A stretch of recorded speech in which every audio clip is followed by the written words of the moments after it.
Mga kapuso, sa mga panahon ngayon, halos lahat yata tayo may cellphone. Cellphone na may camera pa. Pero dapat mag-ingat tayo sa mga mapagsamantala sa lungsod ng San Fernando, lalawigan ng La Union. Isang janitor sa isang resort ang inaresto. Nahuli siyang di umano ng boboso.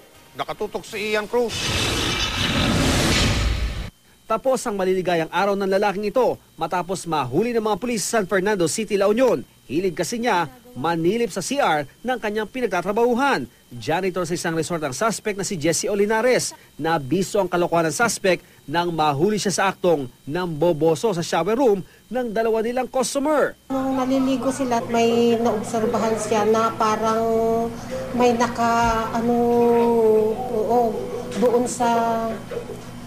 doon sa bubong. Kinumpiska ng San Fernando City Police ang cellphone ng suspect na puno umano ng mga hubad na litrato at video ng mga posibleng naging customer ng resort. Ang suspect umamin na raw noong una na sa kanya ang cellphone pero bigla niya rin itong binawi. Hindi po ko alam. Wala po ko alam, ma'am. Ha? Wala po ko alam, ma'am. Sinabi mo sa akin kanina sa'yo yung cellphone na yon? Wala po ko alam.